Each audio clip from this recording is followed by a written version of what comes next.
नमस्कार, आप देख रहे हैं संसार क्रांति न्यूज और मैं हूं आपके साथ रामकिशन।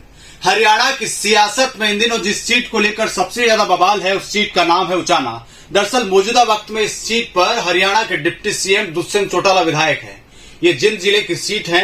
भले प्रशासनिक तौर पर हरियाणा की राजधानी चंडीगढ़ हो, लेकिन जिंद का राजनीतिक तौर पर बड़ा महत्व है। देश और प्रदेश के कई दलों ने अपनी राजनीतिक यात्राओं और आंदोलनों की शुरुआत जिंद जिले से की है और इसलिए उचाना इन दिनों जो है हरियाणा की राजनीति के केंद्र में है, क्योंकि चौधरी वीरेंद्र सिंह के परिवार से लेकर चौटाला परिवार दोनों आमने सामने है। लगातार बीते 20 रोज से बयानबाजी हो रही है, क्योंकि हरियाणा भाजपा के प्रभारी विप्लव देव ने कहा है कि प्रेमलता दीदी जो कि चौधरी वीरेंद्र सिंह की पत्नी है वो उचाना से चुनाव लड़ेगी, जबकि मौजूदा वक्त में जो जेजेपी के नेता हैं और डिप्टी सीएम दुष्यंत चौटाला विधायक है और इस बात को लेकर तकरार लगातार चलती चली आ रही है। हालांकि ये सीट 1977 में पहली बार अस्तित्व में आई थी। 2009 में पहली बार चौटाला परिवार से आमना सामना हुआ था। ओपी चौटाला 621 वोटों से वीरेंद्र सिंह के सामने चुनाव जीते थे और तब वीरेंद्र सिंह ने आरोप लगाया था कि कांग्रेस के एक मुख्यमंत्री है जिन्होंने उन्हें चुनाव हराने की कोशिश की है। हालांकि वीरेंद्र सिंह 5 बार उचाना सीट का सबसे ज्यादा प्रतिनिधित्व कर चुके हैं, लेकिन पिछले चुनाव में 2019 के विधानसभा चुनाव में जेजेपी के टिकट पर जब दुष्यंत चौटाला उतरे तो प्रेमलता को उन्होंने चुनाव हरा दिया। उसके बाद से लगातार बीते 3 साल से जो है समीकरण लगातार बनते बिगड़ते चले जा रही हैं। इससे न केवल गठबंधन पर असर पड़ेगा, क्योंकि अगर उचाना सीट गठबंधन के हिस्से में बीजेपी के खाते में चली जाती है तो दुष्यंत सिंह चुनाव नहीं लड़ पाएंगे और अगर जेजेपी के खाते में चली जाएगी तो प्रेमलता चुनाव नहीं लड़ पाएगी।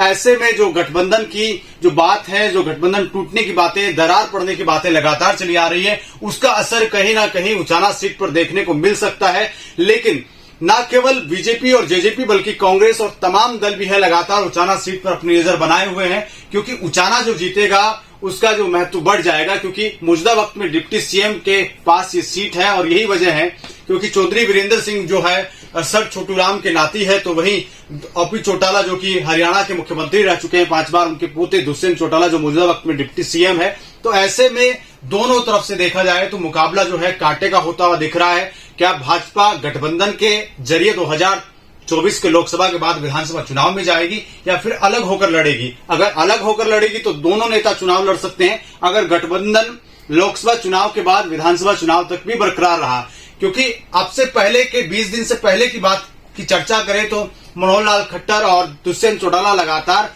बयानबाजी को टालते रहे, लेकिन 20 दिन से एक के बाद एक लगातार दोनों तरफ से बयानबाजी होती चली जा रही है और उसके बाद कहीं ना कहीं उचाना सीट को लेकर माहौल गर्म हुआ है। अब देखना दिलचस्प होगा कि 2024 के विधानसभा चुनाव में उचाना सीट से दुष्यंत चौटाला चुनाव लड़ते हैं या प्रेमलता या दोनों चुनाव लड़ते हैं, देखना दिलचस्प हो जाएगा। और हरियाणा की सियासत में हॉट सीट के तौर पर उचाना की अपनी पहचान लंबे वक्त से रही है और ये देखते हैं कि क्या कुछ होता है। नमस्कार।